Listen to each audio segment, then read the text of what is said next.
Hey,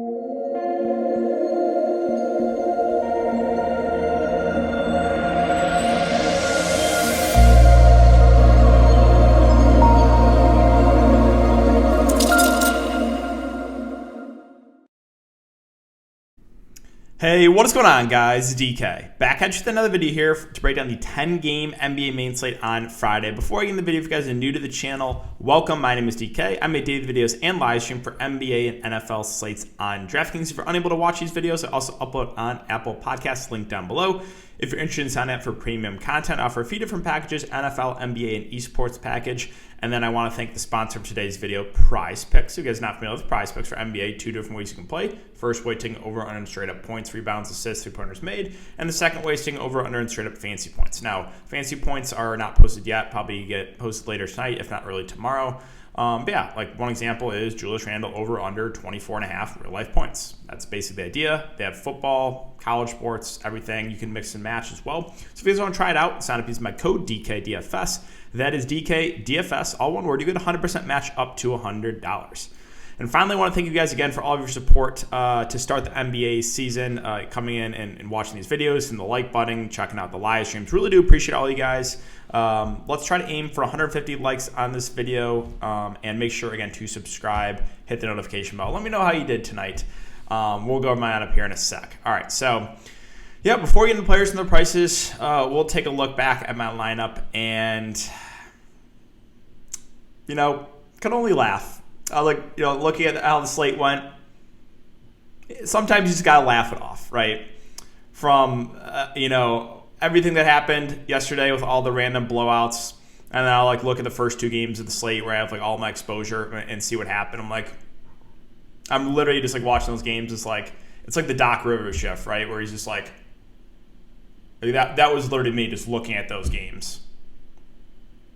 Again, you can only laugh at it sometimes. So let's go over my very, very bad lineup of Luka, Grayson Allen, Nwora, Giannis, Hardenstein, George Hill, Bjelica, and Paul George. So Paul George, a lone bright spot. Originally had Steph Curry here, who did a little bit better, but made a pivot once we got Sandro not starting.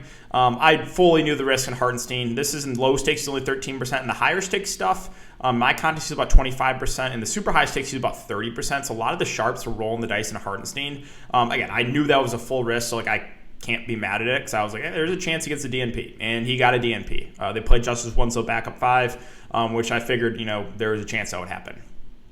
Now, what I'm super obviously tilted about is my two studs are in massive blowouts and play huge limited minutes. Giannis played 25 minutes tonight, guys, because the Bucks are down by 40 at half. It was a 2-point spread. And same with the Mavs. It was a 2-point spread, and they just get absolutely destroyed. Luka shoots 10%.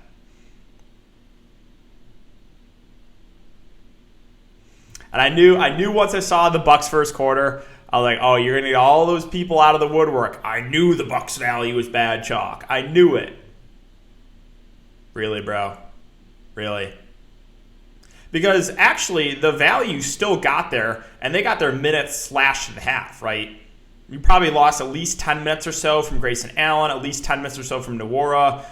George Hill picked up 2 fouls in 3 minutes. He lost minutes because of foul trouble and the blowout. So, again, that's why I said you can't be results-oriented. Yeah, the value was just all right, but, if that game stays competitive, if the game stays competitive, it would have been an 8-man rotation, right, with, all these guys playing big minutes. But it just turned into a massive blowout right away. Miami couldn't miss a shot. Milwaukee couldn't make a shot.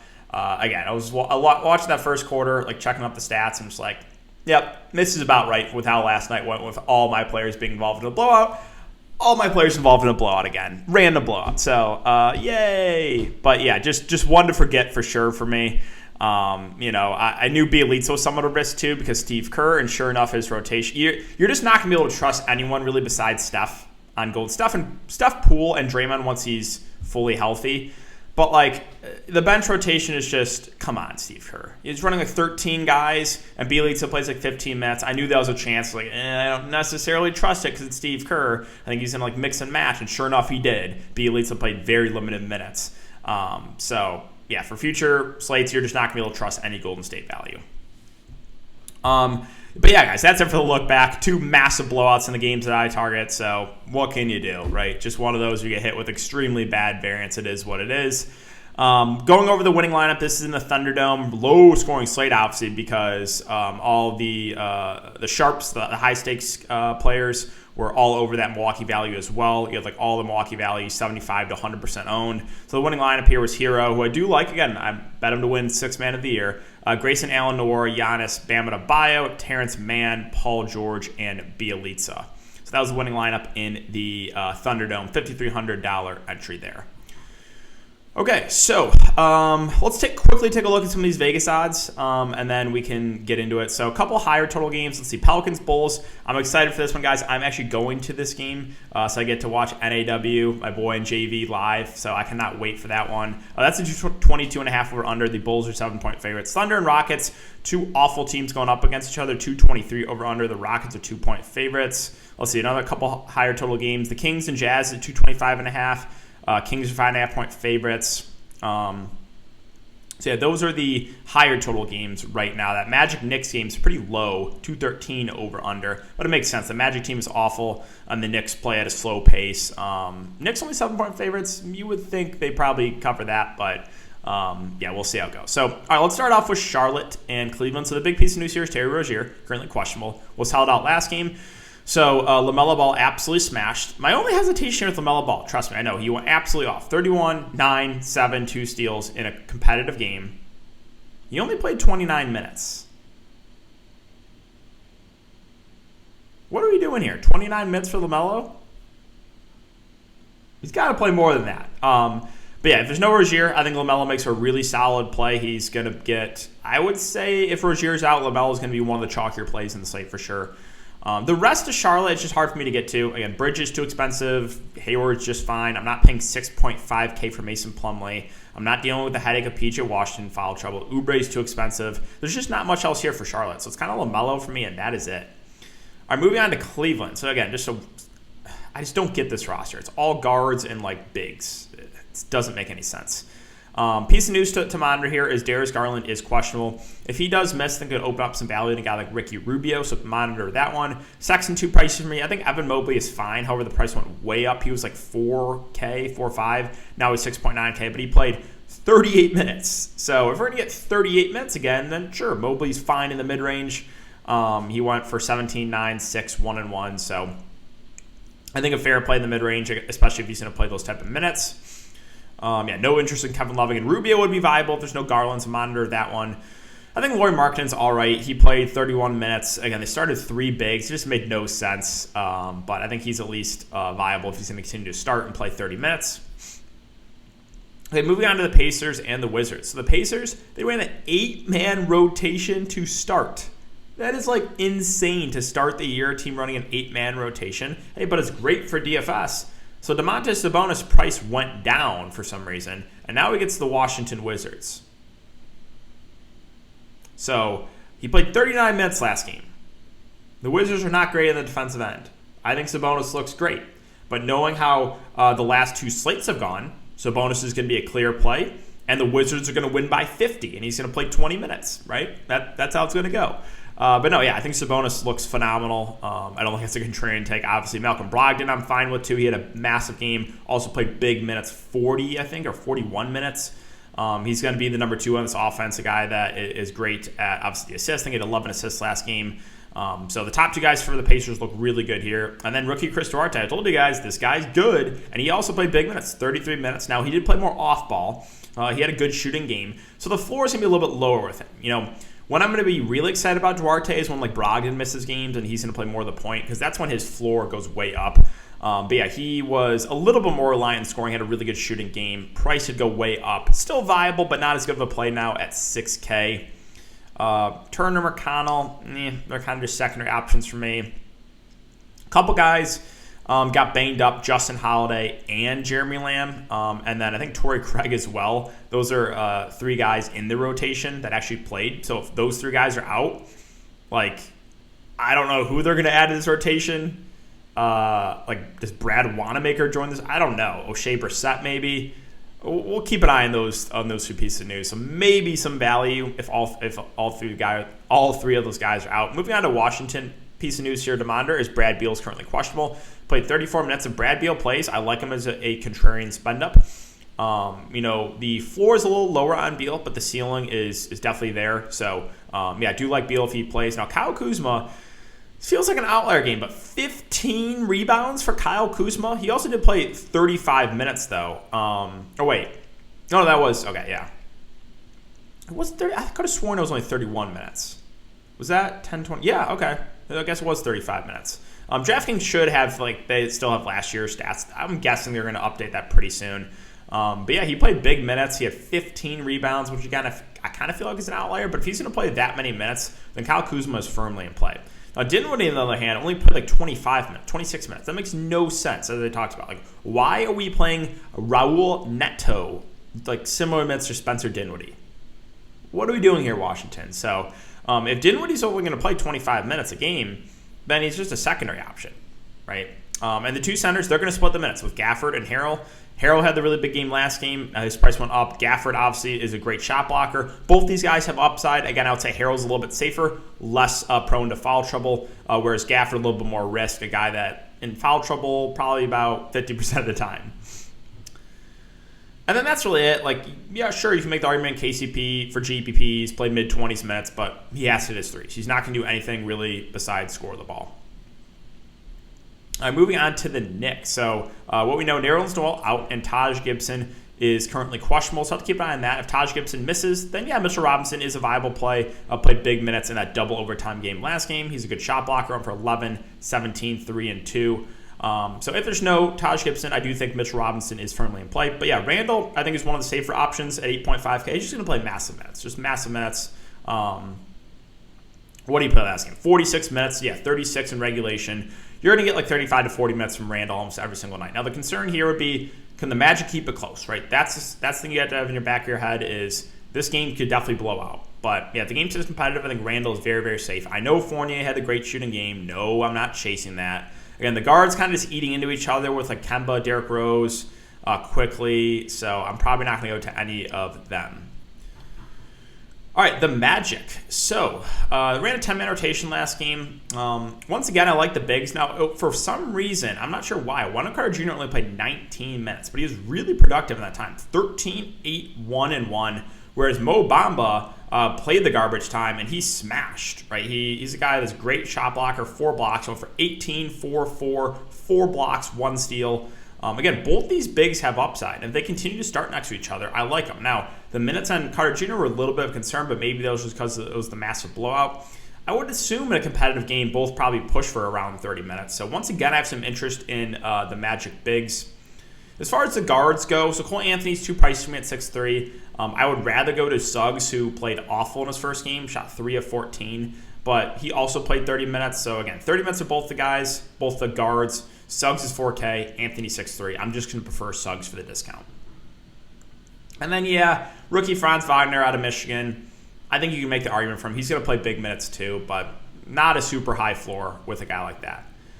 All right, Brooklyn and Philadelphia. So the Brooklyn Nets, the top two guys look good in Harden and KD. Both have a pretty high floor, high ceiling. Matchup against Philadelphia, I'm not super scared about it. So I like both the Brooklyn guards, or both the Brooklyn main guys. Now keep an eye on Embiid's status. If Joel Embiid gets ruled out, there is a chance this game could blow out. So that would be one thing to keep an eye on. But I like both Brooklyn guys. Both probably played mid-30s minutes in competitive game. The value, I just don't know if I can trust the Steve Nash bench rotation. I mean,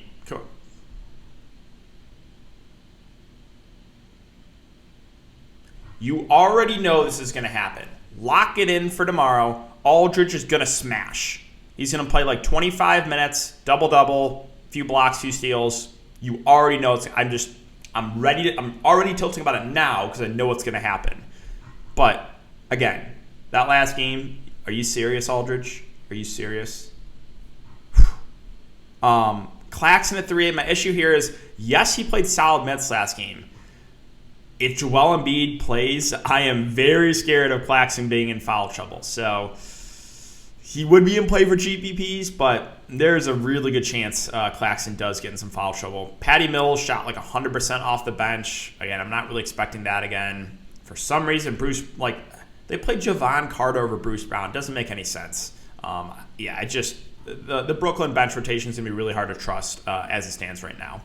Moving on to Philly. So as I said, Embiid is currently questionable. I assume he plays knee soreness. I think he'll be good to go. He played limited minutes last game because Furkan Korkmaz nuked it in the fourth quarter and made 7 straight threes, which was, yes, I'm still very upset about that one. But yeah, if Embiid's healthy in a close game, he's probably going to play close to 35 minutes. And this is a great matchup. I'm not afraid of Claxton defensively. You have all dust behind Claxton and just washed up Blake Griffin, Aldridge, and Millsap. So Embiid should be able to feast here if he does play. So I really like Embiid. Now, if Embiid surprisingly can't go, then Andre Drummond looks phenomenal at 5'5". He was a plug-and-play in preseason when Embiid was out, a great point-per-minute guy. Not a great overall basketball player, but it doesn't matter. He's a great DFS player, right? So, if there's no Embiid, I love Drummond. And then Tyrese Maxey at 5'3" feels too cheap. He played big minutes. They really have no other guards. He's aggressive on the offensive end. I like the matchup, so I like Maxey once again. Tobias Harris is fine. I think he's secondary play, but if Embiid gets ruled out, then he looks even better. So, yeah, I'm good with Tobias Harris as well. Other than that, you just have all shooters, right? Danny Green, Korkmaz, Seth Curry. If you want to roll the dice and roll those guys in GPPs and hope they hit their shots, sure. But on a large slate like this, those are usually guys I just avoid. Smaller slates are where I'll consider scoring-dependent players, but on a large slate, for my one entry, I'm just not really going to consider them. All right, moving on to Toronto. So I see the price tags really haven't moved for the Raptors. So who's ready for all the Raptors' value to get in foul trouble again and the game to blow out? I know I am. But yeah, Siakam's still out. Van Fleet shot 5 of 30 last game. Just a god-awful shooting performance. I didn't have him, but he was the chalk in high stakes. And he was a solid play. Just had an awful, awful shooting game. 6.9K for Fred Van Fleet. I mean, they have a condensed rotation, so I think he's a really solid play at that price. I don't mind OG at 6'2". There's a lot to like here for Toronto, meaning this game's going to turn into a massive blowout. Dragic at 4, he didn't play as many minutes as I thought, but he's still viable. Again, Scotty Barnes got in foul trouble, but he's going to play huge minutes. I think he's going to average 35-plus minutes a game if he can stay out of foul trouble. Now, I will mention, that is a concern with Scotty Barnes. He was in foul trouble a lot in the preseason, so you got to consider that with Scotty Barnes. There's a decent chance he gets in foul trouble. But once again, he's underpriced if he stays out of foul trouble and plays close to 40 minutes. So once again, I like Scotty Barnes. And then Precious Achiuwa, I'm still not over that, guys. Lost massive minutes, was way under-owned last night, and the Faders got bailed out in a big way. So knowing how DFS has gone the last couple of games, once again, he'll be low-owned, and he'll pick up 3 fouls in the first half. So if Precious Achiuwa stays out of foul trouble, I think he probably plays at least 25 minutes. I know Boucher was back. I know Birch was back. The reason Achiuwa only played 18 minutes or whatever was because of massive foul trouble. It wasn't because his other bigs were there. He just got in severe foul trouble. So I like Achiuwa again. The only real risk is, can he stay out of foul trouble, right? So, yeah, there's a good amount to like here for the Raptors. I think a lot of guys are underpriced. So, yeah, let's move on to Boston. So Jaylen Brown, again, almost 80 fantasy points, absolutely insane. Where Jason Tatum really, really struggled, shot 7 of 30. So for me, I'm going to prefer Jason Tatum over Jaylen Brown. That's just how I play. I don't like going to guys after a massive outlier game like Jaylen Brown. The ownership's always going to be up. It just is. So if you're going to make a pick between the two Celtic stars, I'm just going to go Tatum over Brown. Marcus Smart is probable. Expect him to play. Price, nah. Keep an eye on Al Horford. This is pretty significant. If Al Horford can't go, then Robert Williams, I think, makes for a solid play in the mid-range. He played massive minutes. 45 minutes, Robert Williams. So 35 in regulation. Enes Kanter got a DNP. So if Al Horford is out again, I think Robert Williams is a solid play in the mid-range. Now, I will mention with Robert Williams, he's prone to foul trouble too. So keep that in the back of your mind. I'm not going to Grant Williams. I know Grant Williams was solid. It's Grant Williams. I don't trust it. I don't trust it at all. He's a guy that Grant Williams can play 25 minutes and get you 3 fantasy points, and you wouldn't be surprised. So, that's where I'm at for Boston. Let's move on to the Pelicans and the Bulls. Again, I'm going to be at this game. I'm excited for this one. Zion's still out for a while. I think the main three Pelicans guys look really solid here. Brandon Ingram, 7.5K. He played massive minutes. He played 37 minutes last game. Stuffed the stat sheet 25, 7, and 6.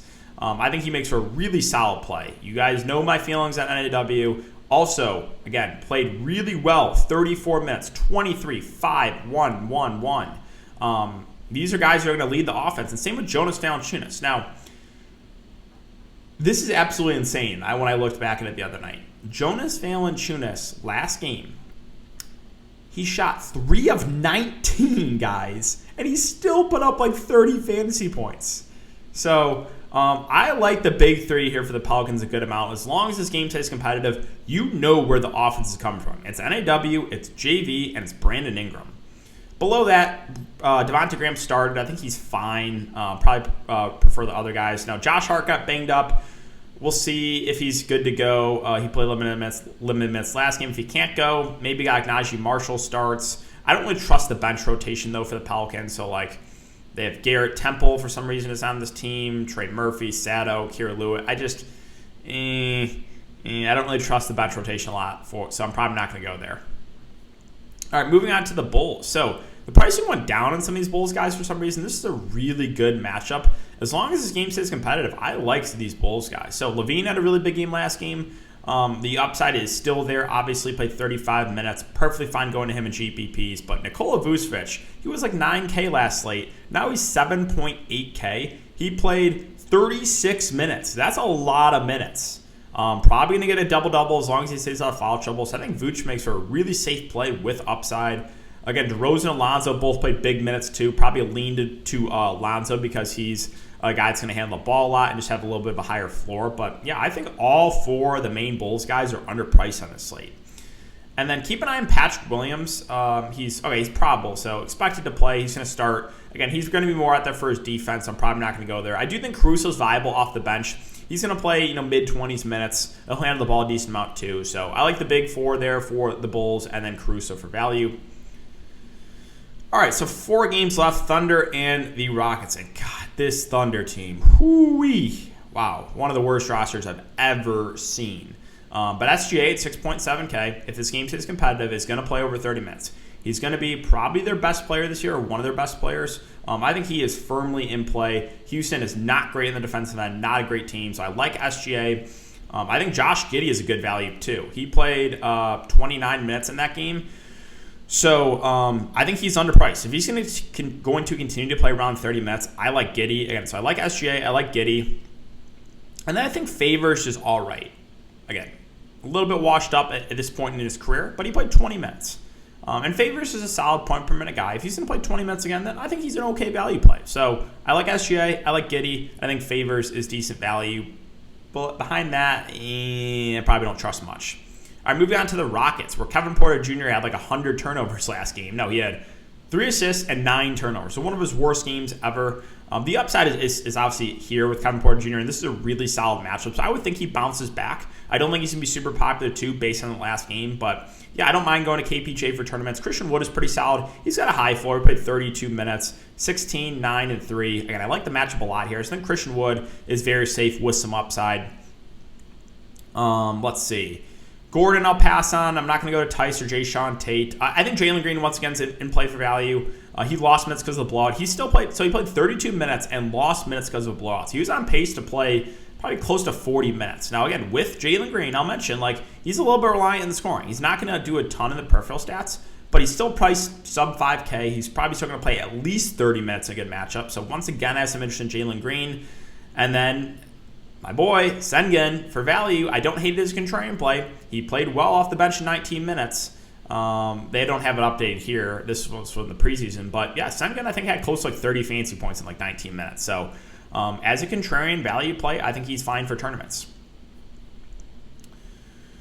All right, the Spurs and the Nuggets. We got to start with DeJounte Murray at the top at 7K. Again, with no more DeRozan, he is their best player on this roster, and he's going to be a super high usage guy. He had a bad shooting game and still had a massive game for DFS. 15, 8, 6, 4 steals, and a bad shooting 6 of 17 games. So I think DeJounte Murray is still underpriced. Honestly, I think he should be 8 to 8.5K, maybe even a little bit more. So I don't think the price has caught up to him yet for his role this year. Like, he's their clear best player. So I really like DeJounte Murray at the price. Fine with Derek White. Again, prefer Murray. And then Jakob Poeltl played massive minutes. He played 30 minutes in a blowout. They lost a good amount of minutes because of that blowout. Now, the one concern here is he's going to be going up against Nikola Jokic. So, like, I don't love targeting centers against opposing super aggressive centers like Embiid, like Jokic, because that increases the chance of the foul trouble. So, if you do play Poeltl, you got to realize there's a chance he gets in some foul trouble. But if he stays out of foul trouble and plays over 30 minutes again, he is definitely underpriced at 5.7. A surprise DNP was Thad Young. Didn't really see that one coming. The Spurs ran a pretty tight rotation, though. The rest of them, like, all secondary plays. Keldon, Lonnie, Devin Vassell, they're all viable contrarian GPP plays, but nothing I feel really good about. Moving on to Denver, so we'll start with Nikola Jokic at 10-2. Just a very safe spot up, right? He's going to have a high floor, high ceiling basically every single night as long as the game stays competitive. He doesn't get in foul trouble. So really like Jokic, like one of the safer plays on the board. I think MPJ and Will Barton are underpriced for their roles right now with no Jamal Murray. Like, they're going to be the number 2, number 3 in offense. Both are going to play over 30 minutes. I like them both for their respective prices. 6.3 for MPJ, 5.7 for Barton. Both feel too cheap. As far as the guard rotation goes, they're kind of mixing in a lot of guys. Morris, Dozier, Campozo, Austin Rivers. Let me just...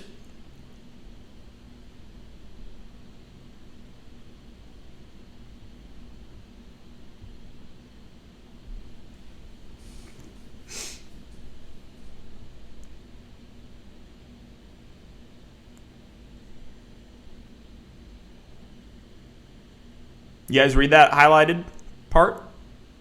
Because I read that highlighted part for the Showdown slate, not for the main slate. No. On the Showdown slate, Bones was like 2K last slate. I liked him for value. Mike Malone. Oh, he's for sure going to be a part of the regular rotation. It's undeniable. DNP. So my question for Michael Malone is, why lie, bro? What do you have to gain by lying? Sorry, but that... Whew. All right, let's move on to the Phoenix Suns. So, the Phoenix Suns, when they're fully healthy, honestly, they remind me of the Utah Jazz, as in... No one ever really stands out. They're all kind of just secondary options. Booker shot awful and played kind of limited minutes, so I'm going to pass on him for now until we see him play more minutes. Chris Paul probably be my favorite option here.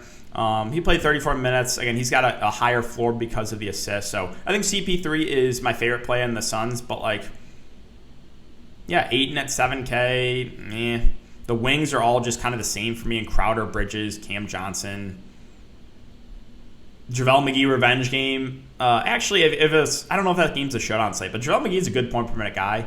I don't think I can do it in an 11 game slate, but like if DeAndre Ayton got in foul trouble, JaVale McGee like could smash. So again, really, really good point per minute guy. All right, moving on to the Lakers. So Westbrook, well, he continued his preseason play and looked god awful last game. 4 of 13, bunch of turnovers, just terrible. But the minutes were big on these Lakers. 35 minutes for Westbrook, 39 minutes for Anthony Davis, and LeBron, I think, played 37.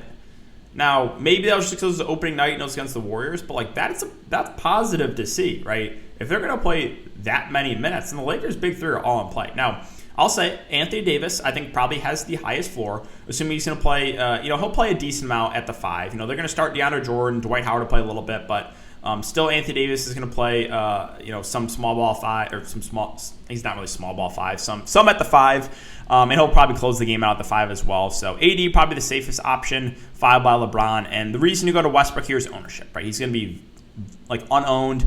He can still have an upside game, but yeah, he has not really looked great so far. The value for the Lakers, Melo and Bazemore both fine secondary options. Bazemore will play decent minutes, but he looked awful on the offensive end. Melo, yeah, he can get you there, but he has to hit his shots. As far as the bigs go, Dwight Howard and DeAndre Jordan, they're basically the same to me. DeAndre Jordan's going to play, start the first quarter, start the third quarter, probably play around 12 to 15 minutes. Dwight Howard's going to start the second quarter and the fourth quarter and probably play 12 to 15 minutes. So they're both fine contrarian value plays, but not going to play big minutes unless something really, really weird happens. And yeah, I think that's it for the Lakers. So let's finish up with the Jazz and the Kings. So as I said, the Jazz usually, when they're fully healthy, just kind of all secondary plays. But this is a good matchup. So I'm fine with a couple options. I think Mitchell is decent GPP play in an upcoming game here against the Kings. The upside is there with Donovan Mitchell. I think you're going to feel a little bit better about some other stars, but I think he's still in play for tournaments. And then the price on Conley feels a little bit too cheap. He got in some foul trouble, only played 20 minutes last game, and it was a blowout. But 5.7K, if this game stays competitive, we probably get 30 to 32 minutes of Conley. So 5.7 feels a little bit underpriced for him. And finally, the Sacramento Kings. So De'Aaron Fox, not the best matchup, but he's going to be their top option on offense basically every single night. He had a really good game against the Blazers. Now, again, that was a really good matchup, but 27, 8, 5, 2 block shots. Again, I think he's a good GPP play there at the top. Harrison Barnes, no. I'm not getting tricked by you. Do you guys remember last year? The first 5 or 6 games, Harrison Barnes started off and was averaging like 40 fantasy points a game. And then I finally bought into him against the Warriors, and he massively busted. So, again, Dikembe Mutombo, no. I don't care what Harrison Barnes does. I'm not paying 7.3K for Harrison Barnes. If he goes out for another 50 fantasy points, sure, I'll lose. I'm not doing it. I'm being stubborn. I'm not doing it. Buddy Hield, Halliburton. It's hard to trust the other players really below Fox in this team. I think Rashawn Holmes would be my next favorite option. He played about 30 minutes last game. He's a guy that, if he stays out of foul trouble, is a decent point per minute guy, good rebounder. The issue is the matchup obviously isn't the best against Gobert. And I don't really think I want to get to the bench guys on the Kings. So yeah, guys, that's going to wrap it up for the video. If you have been enjoying the content, make sure to hit that like button, subscribe, hit the notification bell. Let me know how you did tonight. Did you do awful like myself, or did you get in the cash? But yeah, thanks again, guys. Have a great day, and I'll see you all tomorrow in the live stream. Have a great night, I should say.